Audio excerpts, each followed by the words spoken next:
Okay, so this is one of these jewels that I picked up at the Charleston Library book sale. And it's a great one for Thanksgiving. Thanksgiving, First Thanksgiving by Ann McGovern, illustrated by Elroy Freem. And it's a scholastic book. Let's read this. They used to have these book fairs. I don't know if they do them anymore, but I always looked forward to the book fairs. Okay, here we go. It says, "To dear friends who are welcome me to their feasts, A.M." And this was copyrighted back in 73 and 93, and all rights go to Scholastics. A long time ago, some men and women, boys and girls, 2 dogs and a cat, sailed on a ship across the sea. They left their old country because they could not pray the way they wanted. The people were called pilgrims. The ship was called the Mayflower.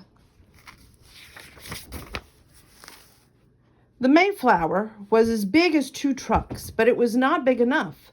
The pilgrims and the sailors crowded together to sleep. They crowded together to eat. The children had no room to run around. They had no toys. They had to leave most things behind. The pilgrim children hated the food on the ship, but they had to eat it. There was nothing else but the same old salted beef and fish. Nothing but the hard, dry biscuits, a little bite of cheese, a little bite of butter. After a while, the food turned bad, and there was not enough water for drinking or washing. The children couldn't sleep in the warm, cozy beds. They slept on hard, cold floors of the ship. They slept in the same clothes they wore every day. Their clothes got torn and dirty and smelly. Day by day, things got worse. Storms came. The wind blew hard. The waves tossed about the ship. The Mayflower rolled and creaked in the stormy sea. The rain soaked the ship. The rain poured on the pilgrims. They were cold and wet. Many of the pilgrims got sick. Would this terrible voyage ever end? They prayed for the day that they would see land. They had sailed away to warm September. Now it was cold November, and they had been on the Mayflower for 2 months and 3 days. The next day they saw land. They were very happy, but they were scared too. What kind of land was this? There was no houses, no stores, no people to meet them, only an empty, white, sandy beach with trees and bushes behind it. Oh, but it was good to be on land. The pilgrim children ran up and down the beach, feeling the sand and the land beneath their feet. Winter. Winter was coming. The pilgrims had to find a safe place for all of them to live. Every day, a group of pilgrims searched the wild countryside as the last came to a place with running brooks and rivers and good land for planting. It was a good place to build their town. They named it Plymouth. They wanted a street to go from shore to the top of the hill. They wanted a fort at the top of the hill. They wanted houses on both sides of the street. They would have had to make everything themselves. It would take a long, long time to finish building Plymouth. In the meantime, they would have to sleep on the Mayflower.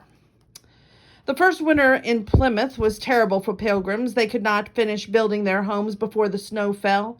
They could not find enough food in the forest. The pilgrims worked hard as they could, but they were hungry, cold, and weak. That winter, many of the pilgrims got sick. Many of the pilgrims died.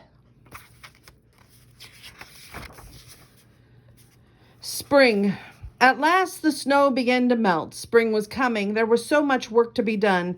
The pilgrims worked every day but Sunday. Sunday was a time to think about God. They prayed and sang and listened to long sermons. Every day but Sunday, the pilgrims worked very hard. They worked hard making houses. They made their houses from bark and branches, and they made the roofs from straw and vines. Each house had only one room and a small space upstairs. The house got cold when the wind blew in through the holes in the wall. The house got wet when the rain dripped down through the holes in the roof.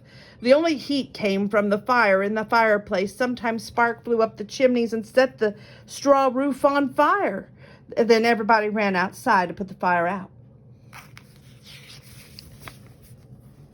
The Pilgrims worked making furniture for their houses. They didn't make much, but just some stools and benches and beds. To save space, the children's beds were pushed under the big bed during the day. People used benches for tables or put their plates on their knee. There were no glasses, so the Pilgrims drank out of mugs made of leather or wood. Their plates were bowls were wooden too. There were no forks. The Pilgrims used shells for spoons. The only iron things in the home were the iron pots and pans. One big iron pot was used for boiling the stew or making the candles or making the soap. The Pilgrims worked planting their gardens. Each family planted a small garden with seeds brought over on the Mayflower. The Pilgrims made a good friend who helped them. His name was Squanto. Squanto was one of the people who had lived near the Plymouth years before the white men came. He taught them, the Pilgrims, everything about the land, and he knew so well. He took the Pilgrims to the rivers and showed them where the fish would swim and the best ways to catch them. He took the Pilgrims to the forest and showed them where to find the deer and the turkey and how to hunt them.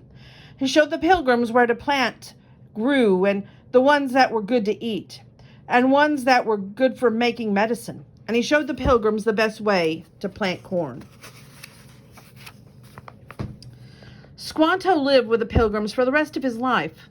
The Pilgrim children loved him and followed him everywhere. He taught them stories and Indian words. He taught them how to make traps and how to skin animals. The children learned many things from Squanto. There were no real school the first year in Plymouth. The children learned reading and writing from Pilgrims who knew how. The children learned other things at Plymouth. They learned good manners. At mealtime, good manners meant eating standing up and eating with their hats on and not speaking unless grown-ups spoke to them first. The Pilgrim children worked hard, or learned to work hard, just as the grown-ups. They had to watch the cornfield and shoo away the birds and animals. They had to make a big roast and turkey, and they sat near the hot fire and turned their stick that turned the roast. That job took most of the day. They had other special jobs, too. They had to make mattresses for sleeping. They stuffed the pine needles or the rags or the feathers into big bags. They walked miles to gather grasses for the roofs for the houses. They dug clams out of the mud and picked black mussels from the rocks in the water. Every day they cooked and they served and they helped with washing and making of soap and making of candles. Everyone worked harder than they had ever worked before. They worked from morning until night, but no one wanted to give up or go back. But when the Mayflower sailed back in England in April, there was not a single Pilgrim on board. One moment. Summer. By the summer, 7 houses were finished and more were being built. The gardens were bursting with vegetables. The corn was growing tall. The Pilgrims met more friendly Indians who lived nearby. Their new friends showed the children where to find nuts and where to find wild fruit grew. The Pilgrims and the Indians made flour, baked cornbread, and ate together. Summer was the best time for the Pilgrims. There were plenty for all to eat, and there would be plenty when winter came, but no one would go hungry. The Pilgrims wanted to celebrate. Thanksgiving. The first Thanksgiving in America lasted 3 whole days. From the forest, the Pilgrims got wild turkeys, geese, and ducks. The Indians got 5 deer. From the waters, they caught lobsters, clams, oysters, and pounds of fish. From the gardens they gathered cucumbers, carrots, cabbage, turnips, radishes, onions, and beets. Corn was cooked in many ways. There was popcorn, too. There were wild fruits for dessert. Thanksgiving was a time for eating and for sharing. All of the Pilgrims took part, and so did their Indian friends. 90 Indians came. There were more Indians than Pilgrims. The men and the boys played games and jumping and running and racing contests. The women and girls spent most of their time cooking and serving. The Pilgrims had so much to be thankful for. The long, hard, terrible year was over. They gave thanks for good friends, new homes, and plenty of food. They gave thanks for new life that had begun in Plymouth.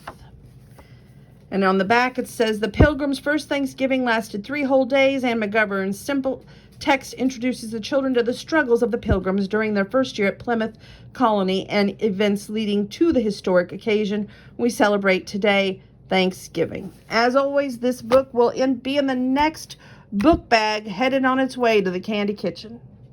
And I hope that you have a blessed and grateful, thankful Thanksgiving as you sit there and reflect this Thanksgiving. May you please reflect about not only what you're grateful for, but who is sitting around your table. Don't be the first to be like, yeah, on to the next. Actually listen to what they have to say and participate in conversations. You'll be so grateful for those memories for years to come. I have some more Thanksgiving Day books before we hit the Christmas time, so this is just one of many more to come.